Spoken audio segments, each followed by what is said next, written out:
যাদেরকে এই হাতে লালন পালন করেছি তাদের কাছে আমি অযোগ্য একজন মানুষ। তাদের মন মতো চলতে পারিনি, তাদের মনের মতো করে নিয়ন্ত্রিত হতে পারিনি। হয়েছি, একসময় হয়েছি, কিন্তু এখন হতে পারি না। তার করে বলেছি আমি একজন ব্যর্থ মানুষ। একটা মানুষ তো সবসময় সবার কাছে ভালো হতে পারে না, সব সময়ের জন্য ভালো হতে পারে না।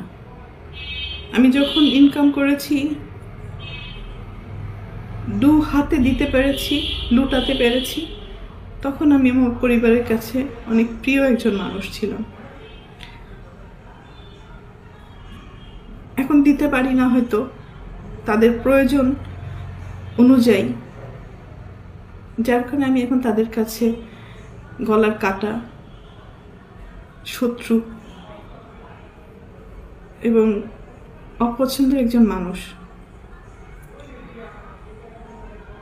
দীর্ঘ 2 দিন যাবৎ আমি আসলে দেখলাম যে আমার পরিবার কতটা নিচে নামতে পারে, কতটা হীন পরিচয় দিতে পারে, কত হিংস্র ব্যবহার করতে পারে, কত নোংরা শব্দ ইউজ করতে পারে। সাথে আমার মিডিয়া, তারাও আমার একসময় চলার পথের সঙ্গী হিসাবে কাজ করেছে। মিডিয়ার কাছ থেকে সবসময় আমি সহযোগিতা পেয়েছি, ভালোবাসা পেয়েছি, সাপোর্ট পেয়েছি। কিন্তু আমার পরিবারের কয়েকটা মানুষের মিথ্যা কিছু কথাবার্তা, মিথ্যা অভিনয়, মিথ্যা নাটক, মিথ্যা অভিযোগ বলার সাথে সাথে যে মানুষগুলো আমাকে সব থেকে বেশি চেনার কথা, জানার কথা, সাপোর্ট করার কথা, সেই মানুষগুলো ওই মানুষগুলো আমার পরিবারের মানুষগুলোর কথা অনুযায়ী আমাকে ভুলভাবে আমার দর্শকদের কাছে বলেন, বাংলাদেশের মানুষের কাছে খুব বাজেভাবে উপস্থাপন করেছে। তো এর থেকে দুঃখজনক আর কিছুই হতে পারে না। যাদের জন্য কাজ করেছে আজকে তারা কেউই আমার না। এই জন্য হয়তো আল্লাহ বলে, যার যার জীবন হিজ হিজ হুজ হুজ, কিয়ামতের মাথায় কেউ কাউকে চিনবে না। তো একটা মেন পয়েন্টে আসি। আজকে যে অভিযোগগুলো আমার মা আর বোন করছে, খুব স্ট্রংলি আমি প্রতিবাদ করলাম। এর পুরোটাই মিথ্যে, বানোয়াট, এবং তাদের স্বার্থ উদ্ধার হয়নি বলে আজকে সত্য একটা জিনিসকে অসত্য বলে প্রমাণিত করার চেষ্টা করছে। আমি একজন শিল্পী মানুষ, আমি কি ভূমিদস্যু? আজকে যাদেরকে আমি এই 2 হাতে ছোটবেলার থেকে লালন পালন করেছি, যাদেরকে আমি মানুষ করেছি, আমার জীবনের অনেকগুলো সময়, সুন্দর একটা সময়, প্রতিটা মানুষের একটা সুন্দর সময় থাকে নিজের জীবন উপভোগ করার সময়। সেই সময়টা আমি তাদের জন্য ব্যয় করেছি, তাদের পিছনে ব্যয় করেছি, তাদেরকে মানুষ করার জন্য। কারণ আমার বাবা মায়ের সন্তান আমার সন্তান না, কিন্তু তারা কিন্তু আমার দায়িত্ব না। তারপরেও আমি আমার ভাই বোনদেরকে নিজের সন্তান হিসেবে লালন পালন করেছি, দায়িত্ব পালন করেছি।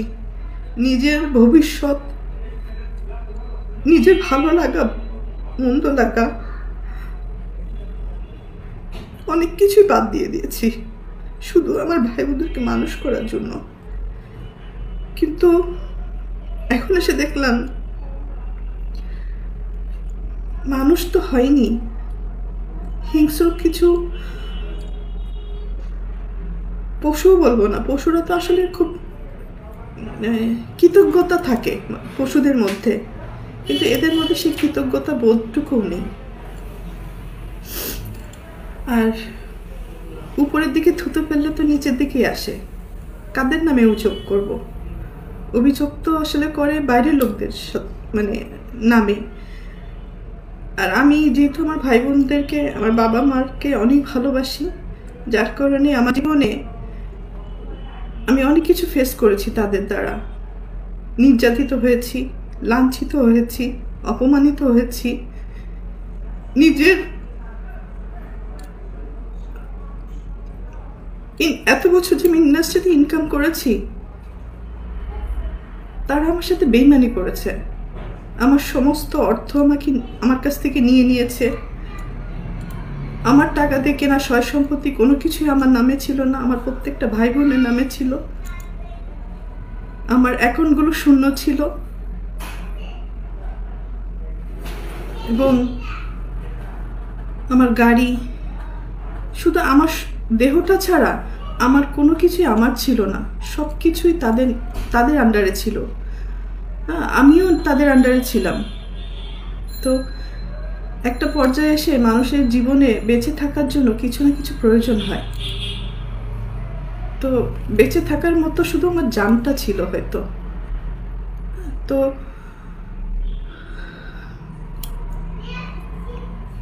একটা পর্যায়ে এসে যখন আমি জানতে পারলাম আমার পরিবারই আমার সাথে বেইমানি করেছে, আমাকে ঠকিয়েছে, আমার সব কিছু কেড়ে নিয়েছে, এগুলো জানার পরে আমি চুপ ছিলাম। আমি যাদেরকে কোলে পিঠে মানুষ করেছি এই হাত দিয়ে,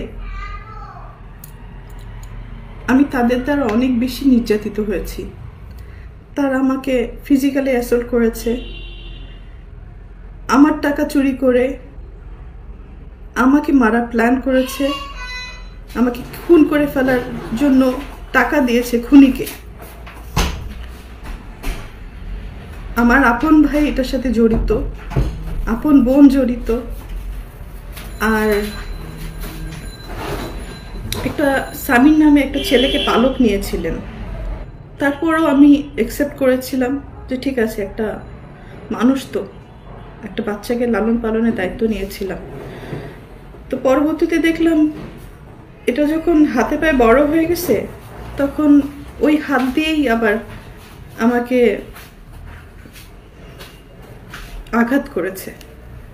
অনেক সময় এইগুলো কিন্তু আমার মুখের কথা না, এটা সত্য ঘটনা।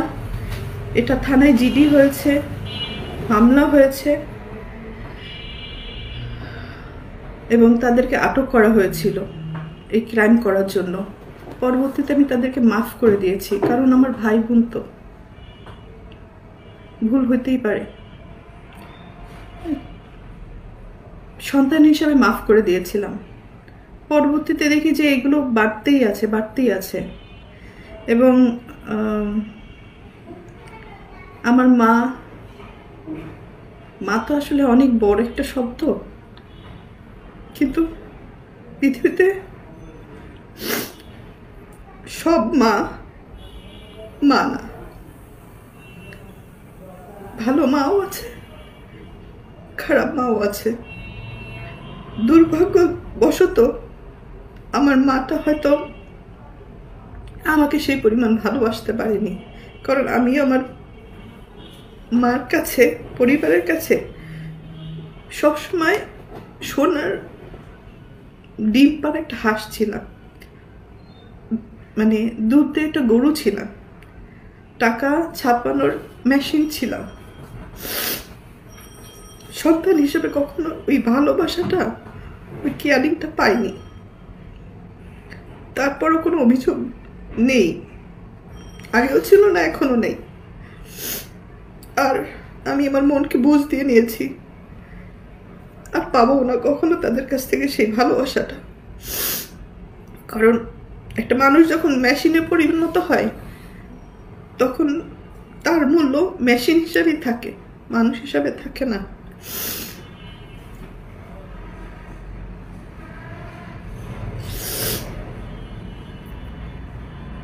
যাই হোক, আমার বাপ মা আমাকে আমার সাথে অনেক বড় বিশ্বাসঘাতকতা করেছে। আমার সমস্ত টাকা পয়সা আমার বোনের অ্যাকাউন্টে শিফট করেছিল।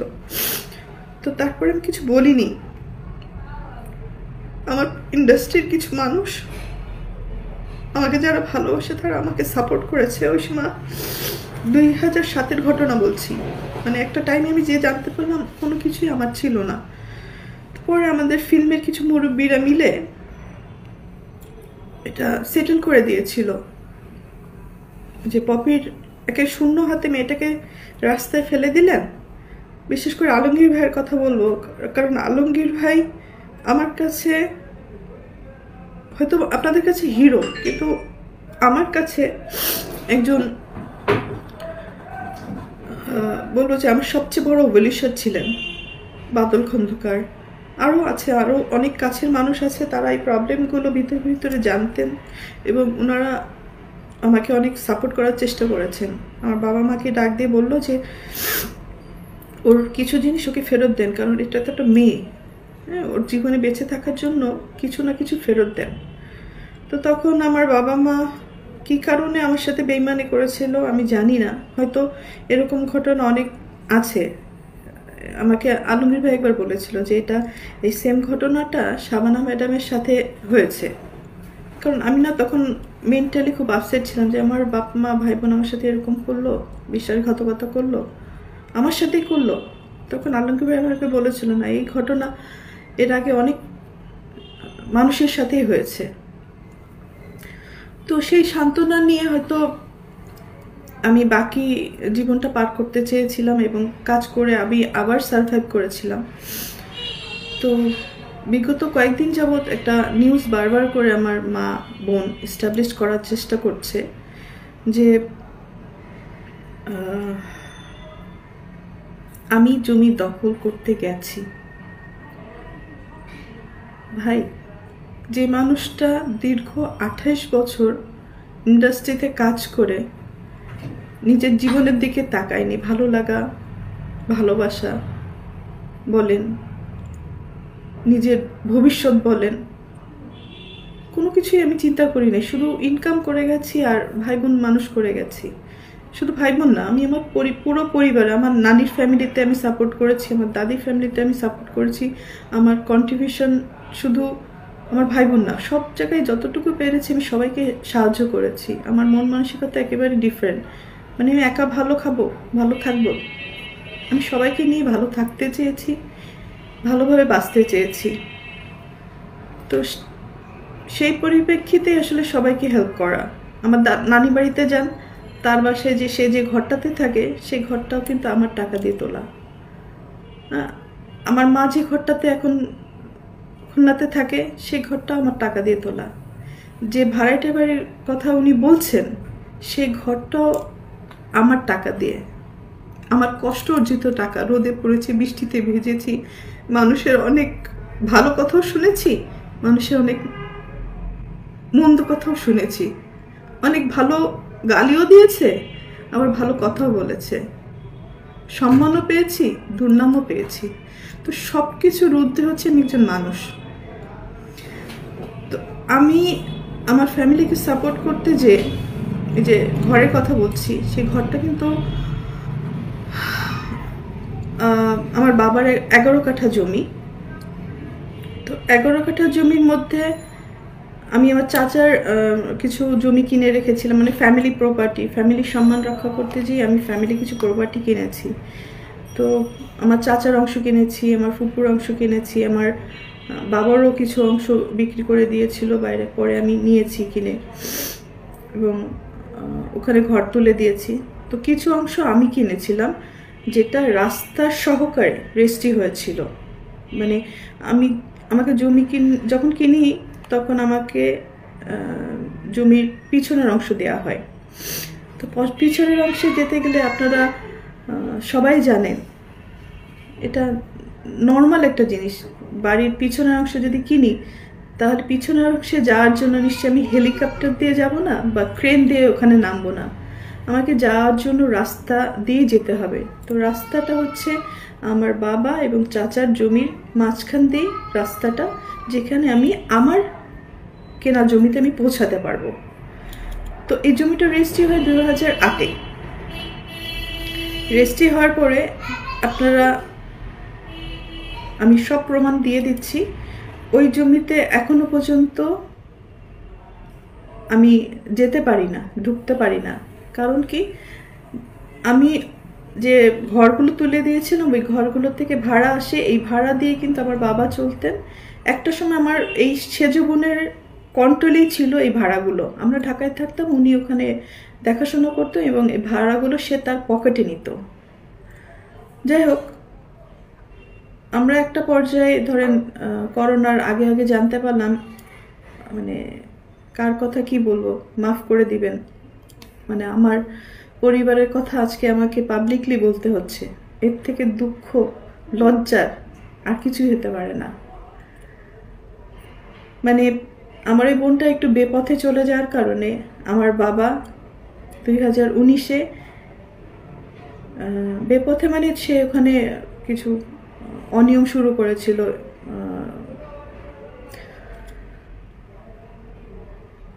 নেশা জাতীয় ব্যবসা শুরু করেছিল, জিনিসের স্মাগলিং শুরু করেছিল, সুদের ব্যবসা শুরু করেছিল। তো আমাদের যতটুকুই আছে সম্মান ফ্যামিলিতে, মানে দেশের মানুষের কাছে সম্মান বলেন আর খুলনার মানুষের কাছে সম্মান বলেন, এই সব কিছু, মানে সব কিছুর কি বলে, সব কিছুর কারণে আমার বাবা তাকে এগুলো স্টপ করতে বলে। তো উনি স্টপ করে না এবং আমার মা তাকে এই সমস্ত অকারেন্সের জন্য তাকে সহযোগিতা করে, সাপোর্ট করে।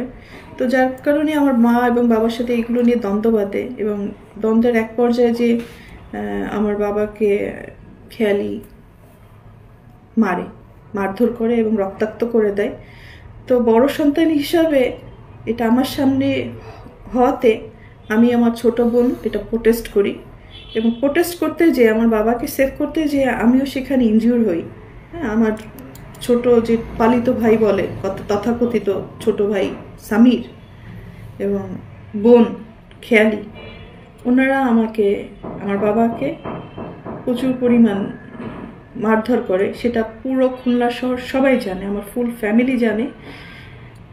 এবং আমার কাজিন আছে, ফুফাতো ভাই, সেও পাশ থেকে, সবাই তো আসলে মুভ করে না। আমার এই ফুফাতো ভাইটা, ভাই 2-4 জন ছিল যারা এসে দেখে যে আমার বাবাকে আমাকে পিটাচ্ছে, মানে মেরে ফেলার উপক্রম হয়েছে। সেই মুহূর্তে ওরা এসে আমাদেরকে সেভ করে এবং তারাও এই আক্রোশের শিকার হয়। তো ওই মুহূর্তে বাসার মধ্যে আমাদের ফ্যামিলিতে ডিসিশন হলো যে, এবং আম্মিরও কিছু যোগাযোগ শুরু হলো যেটাতে আসলে স্বামী হিসাবে আমার বাবা মেনে নিতে পারেননি। আসলে এটা বলা উচিত না, যাই হোক এখন বাধ্য হয়ে আমাকে বলতে হচ্ছে। না বললে আমার ইমেজ যেভাবে তারা নষ্ট করার চেষ্টা করেছে, আমার তো অল্প ছোটোখাটো একটা ইমেজ, সুন্দর যতটুকু কাজ করার চেষ্টা করেছি সেই ইমেজগুলো সে নষ্ট করার চেষ্টা করেছে এবং দেশের মানুষের কাছে আমাকে একদম ভূমিদস্যু হিসাবে প্রেজেন্ট করেছে। হ্যাঁ, একজন নায়িকা হিসেবে না, আমাকে একজন ভিলেন হিসেবে প্রেজেন্ট করে ফেলেছেন, যেটা একেবারেই মিথ্যা কথা। তাদের এই দোষগুলো দেওয়ার কারণেই, ঢাকতে যেয়ে এই কাণ্ড কারখানাগুলো করেছে। তো মেন কথাতে আসি। তো ওই সময় আমার বাবা তাকে ডিভোর্স দিতে চেয়েছিলেন এবং বাসার থেকে দীর্ঘ 4 বছর আমার মা এবং বোনকে আমাদের বাড়ি থেকেই উনি বের করে দিয়েছিলেন। এটা আমাদের ফিল্মের সবাই জানে, আমাদের পরিবারের সবাই জানে, খুলনাবাসী সবাই জানে। এবং আমার বাবা অতিষ্ঠ হয়ে মারধর খেয়ে পরে উনি থানাতে জিডি করেন, আমাদের খুলনা সোনাডাঙ্গা থানা। 2019-এ 14 মে একটা জিডি আছে, এটা আমি দিয়ে দিব বা আপনারা খুঁজলে সবাই পাবেন। ওই সময় থানার ওসি সাহেব হয়তো উনি আপনাদের ভালো করে ব্রিফ করতে পারবে ঘটনাটা। এবং র্যাবে আমার বাবা যে কমপ্লেন করে আমার এই বোনের নামে, তো ওইটার একটা আক্রোশ ছিল, যার কারণে আজকে আমাকে খুব নোংরাভাবে দর্শকদের কাছে প্রেজেন্ট করেছেন আমার মা এবং আমার বোন। তো আমি আরেকটা কথা বলি, সেদিনকে যে আমি খুলনাতে গিয়েছিলাম, খুলনাতে যার মেন কারণ হচ্ছে ওয়াসা আমাকে চিঠি দিয়েছে, যেহেতু আমার ইলেকট্রিক্যাল লাইন এবং ওয়াসার লাইন, আমার নামে যে লাইনটা আছে এটা অবৈধভাবে আমার মা বোন দখল করে রেখেছে এবং এটা ভাড়াটারা ইউজ করে। হ্যাঁ, এই ভাড়াটা বাড়ির টাকাটা ওনারা নেয়। হ্যাঁ, ওনারা বলছে আমি দখল করেছি, তো দখল যদি করি আমি, তাহলে আমার মা বোন কীভাবে টাকাটা, মানে আমার বাবা মারা যাওয়ার পরে রীতিমতো তারা ওইখানে কবজা করেছে এবং দখল করার চেষ্টা করছে। তো তারপর আমি বলছি যে, মনে করেছি যে আমার মা বোনই তো, খাইলে খাক, আমি ওটা দেখিও না, নেও না, আমি যাইও না, আমার রাস্তা আটকায় রাখার পরেও। তো যেহেতু তারা ওই ইলেকট্রিকের লাইন এবং ওয়াসার লাইনটা অবৈধভাবে ইউজ করছে, তারা কোনো টাকা পয়সা পরিশোধও করে না, অনেক টাকা বকায়া পড়ে যায়, পরে দেখা যায় যে আমার এই বিলগুলো সব পরিশোধ করতে হয়। ভাই, আমি তো মানুষ, কাহাতক করব, কতক্ষণ করব, কতদিন করব? আমার নিজের জীবনের দিকেও তো তাকাতে হবে। তো যার কারণে অফিসিয়াল চিঠি পাওয়ার পরে আমি ওখানে প্রেজেন্ট হই। প্রেজেন্ট হওয়ার পরে ওয়াসার একটা শুনানি ছিল যে ওয়াসার যে লাইনটা, আমার এই লাইনটা ছিল আমার চাচির নামে, যেটা আমার বাবা ওনার ওখানে ইউজ করতেন, কিন্তু পরবর্তীতে এটা মানে এটা একটা অবৈধ লাইন বলা হয়। তো যার কারণে অনেকগুলো টাকা, আব্বু মারা যাওয়ার পর অনেকগুলো টাকা বিল বকেয়া পড়ে যায়। পরে ওটা আমার বোন দিতে অস্বীকার করার পরে আমি ওই বিলগুলো পরিশোধ করি এবং আমার চাচিকে বলি যে উনি এই লাইনটা কি করবেন। তখন বললো যে পপি, তাহলে তুমি টাকা পরিশোধ করছো, তুমি এই লাইনটা তোমার নামে নিয়ে নাও। তো আমি তখন বললাম যে ঠিক আছে, আমাকে দিয়ে দেন। ওয়াসা এটা ইনকোয়ারি করে অফিসিয়াল লিগ্যাল কাগজপত্র প্রসিডিওর করার পরে আমাকে পারমিশন দিয়েছে। তখন ওয়াসা আমাকে চিঠি দিল যে আপনি আসেন অন দ্য স্পটে, এটা আমরা ইনকোয়ারি করব। তো ওই কারণে কিন্তু আমার ওখানে যাওয়া। এই রাস্তাটা আমাকে না দেওয়ার কারণে, না দেওয়ার জন্য ওনারা এই নাটকগুলো সাজাচ্ছেন এবং নোংরা কথা বলছেন যাতে এই রাস্তাটা না দেওয়া লাগে, মানুষকে ডাইভার্ট করছেন। এবং একটা জিনিস খুব সূক্ষ্মভাবে দেখবেন যে আমার পার্সোনাল লাইফ নিয়ে তারা বেশি খুব উৎসাহিতভাবে দর্শকদের কী জন্য বোঝানোর চেষ্টা করছেন। তো জমি দখল এক সাবজেক্ট, আমার পরিবার নিয়ে, আমাকে নিয়ে নোংরা কথা বলা এটা আরেকটা সাবজেক্ট। মানে ওনারা কি চাচ্ছেন, কি বোঝাতে চাচ্ছেন, এটা আমি হয়তো ক্লিয়ার, কিন্তু আপনার হয়তো ক্লিয়ার না। বাট আমি এখন ক্লিয়ার করি, ওনারা অবৈধভাবে আমার লাইনটা ইউজ করতে চাচ্ছেন, যেটা আমি বিগত দিনে সারা জীবন ভর্তুকি দিয়ে গেছি, ভর্তুকি দিয়ে যাব, আমি মৃত্যুর আগ পর্যন্ত তাদের মানে কাঠপুতুল হিসাবে তাদের কাছে থেকে যাব, এটা একটা চাওয়া তাদের। তো আমি আমার জীবন বাঁচাতে দূরে থাকাটা কি আমার অপরাধ? ভালো থাকাটা কি অপরাধ? সুস্থ সুন্দর থাকাটা কি অপরাধ? যদি এটা অপরাধ হয়ে থাকে তাহলে আমি অপরাধী, তবে ভূমিদস্যু হিসাবে আমি অপরাধী না। আমি আমার মাকে, আমি কিছু ভিডিও ক্লিপিংস দিব আপনাদেরকে, আপনারা দেখে জাজমেন্ট করবেন, এটা কি কোনো মা? এটা কি কোনো বোন? আমি নিজে অবাক হই যে আমি কাদের জন্য করেছি, কেন করেছি। এই সমস্ত কোশ্চেনে নিজের কাছে নিজে করতে করতে এখন আমি না মানে অনেক হিসাব মিলাতে পারি না, যার কারণে আমি সব কিছু থেকে দূরে চলে গেছি। আমি আর কতদিনই বাঁচব? যে কদিন বাঁচতে চাই একটু সুন্দরভাবে বাঁচতে চাই, একটু ভালো থাকতে চাই, একটু ভালো খেতে চাই, আল্লাহ খুদার নাম করতে চাই। আমার ফ্যামিলির কারণে আমি যতটুকু কাজ করতে যে মানুষের গালি খেয়েছি, যতটুকু পাপ কামাইছি, এগুলো সব কিছু মুছে ধুয়ে আমি সুন্দরভাবে মরতে চাই। এটা যদি আমার জন্য অপরাধ হয়ে থাকে, আমি অপরাধী ভাই। আর কিছু বলার নেই আমার। আমি কাগজ, পেপারস, ডকুমেন্ট সব আমি এই লিঙ্কে হয়তো দিয়ে দেব। আমার যারা সাপোর্ট করেন, আমার ওয়েলিশ যারা আছেন, মিডিয়ার সাংবাদিক ভাই বোনেরা, তাদেরকেও বলবো যে ভাই, একটা মানুষ যদি ভালোভাবে বাঁচতে চায়, তার নামে এত নোংরা কথা লিখেন না, বলেন না।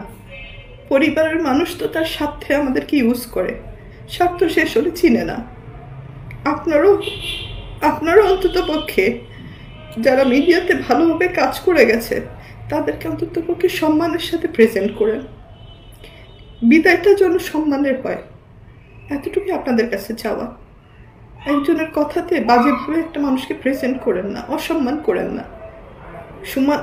সুনাম কামাতে অনেক সময় লাগে, বদনাম করতে 1 সেকেন্ড লাগে। অ্যাটলিস্ট আমাকে একটু ভালো থাকতে দেন, একটু দোয়া করেন যাতে আমি ভালো থাকি। আমার মা হয়তো উনি মানসিকভাবে অসুস্থ, এতটুকুই বলবো যে আল্লাহর কাছে, যে আল্লাহ যেন ওনাকে হেদায়েত দান করেন, ওনাকে সুস্থতা দান করেন, ভালো এবং মন্দর বিচার করার তার জন্য বিবেক বুদ্ধি হয়। সন্তান সবাই সমান। যদি উনি সন্তান হিসেবে আমাকে বলে থাকেন, মেনে থাকেন, জেনে থাকেন, তাহলে সন্তান সবই সমান। আমি কিন্তু কারো জমি দখল করিনি। যে মানুষটা সারা জীবন সবাইকে দিয়ে গেছে, আমার ভাই বোনের কাছে আমার কিছুই চাওয়ার নেই, কিছুই পাওয়ার নেই, শুধু একটু সম্মানের আশা করি। আপু কেমন আছেন? ভালো আছেন? ভালো থাকেন। আমিও দোয়া করি আমার ভাই বোন, আমার আত্মীয় স্বজন যেখানে যেভাবে আছেন সবাই ভালো থাকেন, দেশবাসী ভালো থাকে। সবার জন্য ভালোবাসা, ভালো দোয়াত করি। কারোর জন্য আমি ক্ষতিকর মানুষ না। পারলে দিয়েছি, না পারলে কারো ক্ষতি কোনোদিন করি নাই। আমি আমার বাবা মার কাছ থেকে কখনো কোনো কিছু নেয়নি। 14 বছর বয়সে ইনকাম করেছি, আমি করা শুরু করেছি। আমি আমার বাবার কাছ থেকে কবে একটা ঈদের জামা নিয়েছি, পেয়েছি, আমি বলতে পারবো না। আমার মা কবে আমার মাথায় তেল দিয়েছে, দুগাল ভাত খাওয়াই দিছে, আমি বলতে পারবো না। কাজের তাগিদে অনেক কষ্ট করেছি। তো আমি যেখানে আছি অনেক ভালো আছি, সুস্থ আছি, সুন্দর আছি। ঘটে যা দীর্ঘ 28 বছরের ঘটনা, যা যা আমার সাথে হয়েছে, সেটা তো আসলে 28 মিনিট বা 1 ঘন্টাতে শেষ হবে না। অনেক কিছুই হয়েছে আমার সাথে। হয়তো আমি বোকা ছিলাম, আমাকে বোকা বানাতে খুব সহজ হয়েছে। আর আমার যখন একটু চোখ কান খুলেছে, তখনই আমি আমার পরিবারের শত্রু। হ্যাঁ, ওই যে বলে না, বিদেশে রোদে পুড়ে বৃষ্টিতে ভিজে টাকা ইনকাম করে দেশে পাঠায়, আর যারা খরচ করে তারা তো আনন্দে খরচ করে, তারা হিসাব করে খরচ করে না যে কতটুকু খরচ করছি। যতক্ষণ দিতে পারবেন পরিবারে, ততক্ষণই পরিবারের সবার কাছে প্রিয় মানুষ। যখন দিতে পারবেন না, তখন পরিবারে সব থেকে অপ্রয়োজনীয় একজন মানুষ হিসাবে গণ্যিত হয়। ওই যে বলে না, মা ওই গ্রামগঞ্জে বলে, যখন ছেলেমেয়েরা, একজন ছেলে একজন মেয়ে ইনকাম করে, তখন মা বড় মাছের মাথাটা তার পাতে দেয়। আর যখন ইনকাম করতে পারে না, পরবর্তীতে যে ইনকাম করে সেই মাছের মাথাটা প্লেট চেঞ্জ হয়ে যায়। তো আমার বেলায় আমি অনেক কিছুই, হয়তো ফিল্মের নায়িকা, আমি অনেক কিছুই মানে বাস্তব জীবনে দেখেছি। তো এতটুকু বলতে পারি, আমি ক্যামেরায় একজন ভালো অভিনেত্রী। ক্যামেরার সামনে স্ক্রিপ্ট পড়েছি, ডিরেক্টরের ডিরেকশন ফলো করেছি, হয়তো 3বার ন্যাশনাল অ্যাওয়ার্ড পেয়েছি। একজন ভালো অভিনেত্রী হিসাবে পুরস্কৃত স্বীকৃতি পেয়েছি আমি। কিন্তু বাস্তব জীবনে আমি খুবই কাছে একজন অভিনেত্রী। মানে অভিনয়টা আমার দ্বারা হয় না। অনেক কিছু সহ্য করেছি তো, মুখ বুজে সহ্য করাটাই হয়তো আমার পরিবার আমার দুর্বলতা মনে করেছে, আমার ক্ষতি করেছে যারা যারা, তারা সবাই মনে করেছে আমি হয়তো চুপ থাকি, হজম করি, কারো ক্ষতি করি না, এটা আমার দুর্বলতা। কিন্তু মানুষের যখন দেয়ালে পিঠ ঠেকে যায় তখন সে একটা না একটা পর্যায়ে প্রোটেস্ট করে। তো আজকে আমার এই বক্তব্যটা হচ্ছে অন্যায়ের বিরুদ্ধে প্রোটেস্ট করলাম। মা বলে যে সমস্ত কথা ইমোশনালি মানুষকে ব্ল্যাকমেলিং করে, আমি এর আগেও তাকে মাফ করে দিয়েছি। আমার মা কথায় কথায় বলে যে আমাকে খাট কিনে দিল না, আমাকে মোবাইল কিনে দিল না, আমাকে টিভি কিনে দিল না। ভাই, একটা পরিবারে যখন একজন উপার্জন করে, সে যখন কোনো কিছু কিনে নিয়ে আসে, ধরেন আমি একটা ফ্যান কিনে নিয়েছি, তখন কি আমি বলবো যে মা এই ফ্যানটা আপনার জন্য, শুধু আপনিই বাতাস খাবেন আর বাকিরা কেউ খাবে না?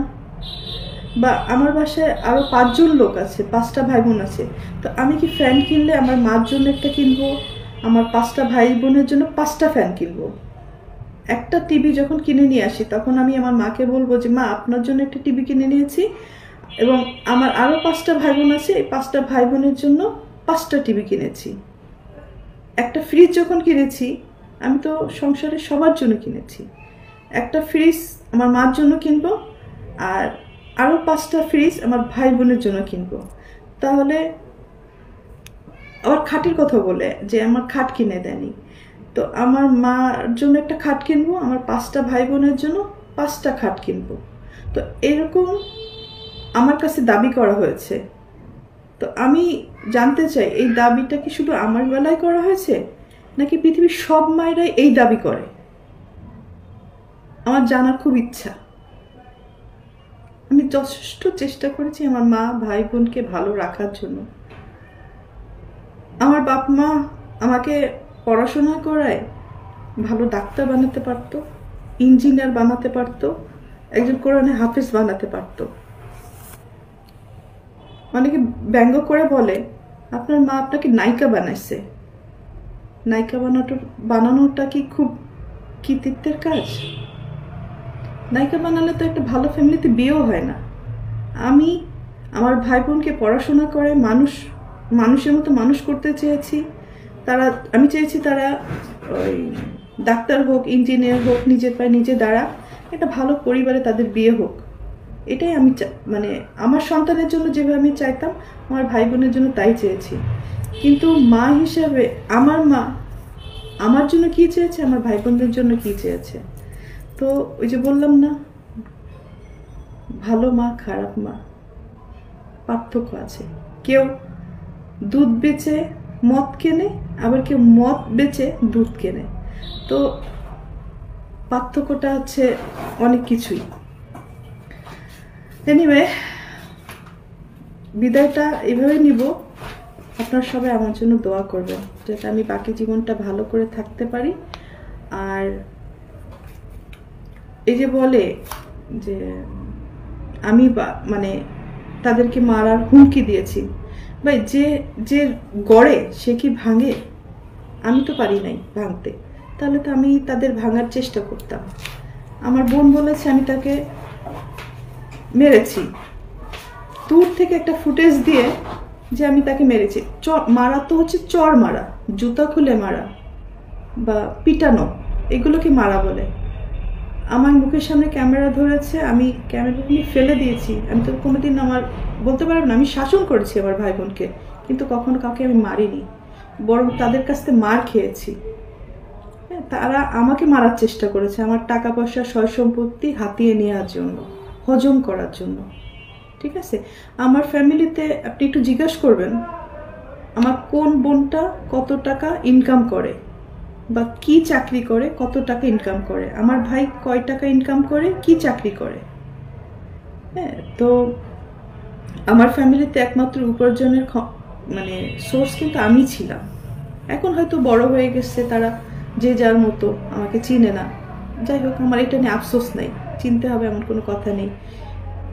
আমার ভাই বোন এবং মাদের কাছে একটাই অনুরোধ, আমাকে চেনার দরকার নেই, আমাকে শুধু একটু ভালো থাকতে দিলেই আমি খুশি, আমাকে একটু সুন্দরভাবে বাঁচতে দিলে আমি খুশি, আমার কিচ্ছু লাগবে না। কারণ আমি সবাইকে দিয়ে এসেছি, আমি কারোর কাছ থেকে কিছু নেইনি। আমার ভাই বোন আমাকে খুন করতে আসে, এই যে কদিন আগেও আমাকে যখন খুন করতে এসেছিল আমি তাকে মাফ করে দিয়েছিলাম। সামি নামের যে ছেলেটা এবং আমার আপন ভাই মিলে আমাকে খুন করতে এসেছিল, আমি মাফ করে দিয়েছি।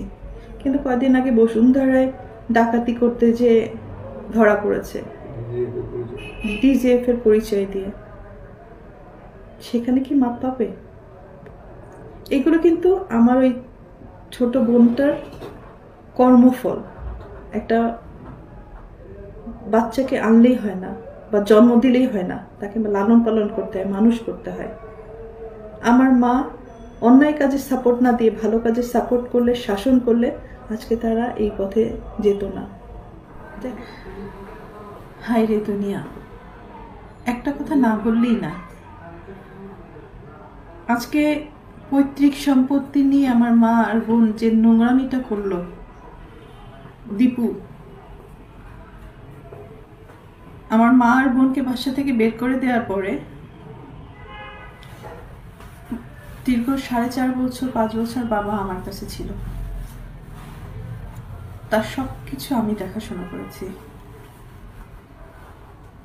তার ট্রিটমেন্ট থেকে শুরু করে সবকিছু আমার দায়িত্বে ছিল। তো অনেকবার সে হসপিটালে গেছে, অনেকবার সুস্থ হয়ে বাসায় ফিরেছে। তো এই সম্পত্তির কারণে অনেক বড় বড় ঘটনা আমার সাথে হয়েছে, শেষের দিকে আব্বুর সাথেও হয়েছে। মানে বাবা যখন হসপিটালে ছিল, মানে তার ট্রিটমেন্টের সমস্ত টাকা পয়সা আমার টাকা। আমার এফডিআর ভেঙে আমি 1 কোটি টাকা কম হবে না, বেশি হবে, মানে যদি এটা বলতে হয়। আমি তার পিছনে আমার এফডিআর ভেঙে পেমেন্ট করেছি, সেই রিসিট বলেন, প্রমাণ বলেন, সব আমার কাছে আছে। স্টেট ব্যাংকে স্টেটমেন্ট উঠালে তো পাওয়া যাবে, এবং আপনারা হসপিটালে খোঁজ নিলেই পাবেন। অথচ যার সম্পত্তি নিয়ে এত নোংরা কথাবার্তা হচ্ছে, দখলদারি নিয়ে এত কথাবার্তা হচ্ছে, তারা কিন্তু একটা টাকাও খরচ করেনি আমার বাবার অসুখের সময়। যেই মারা গেল সেই তার সম্পত্তি নিয়ে ভাগাভাগি করছে, ব্লেম দিচ্ছে, নোংরামি করছে, দখল বুঝে নিচ্ছে। আর দীপু, বাবার লাশটাও ধরতে চাও নাই। আর আজকে বাবার সম্পত্তি নিয়ে কত রকম নোংরামি করছো। কোথায় ছিল এই সমস্ত? মানে তখন একবার চিন্তা করা উচিত ছিল, যার সম্পত্তি নিয়ে তুমি লাফালাফি করছো, ভোগ দখল করার চেষ্টা করছো, সেই লোকটাকে সারা জীবন গালি দিছো, তার সাথে দুর্ব্যবহার করছো, তার চেহারাও দেখো নাই। সব প্রমাণ কিন্তু আমার কাছে আছে, এটা আমি এখন দিব।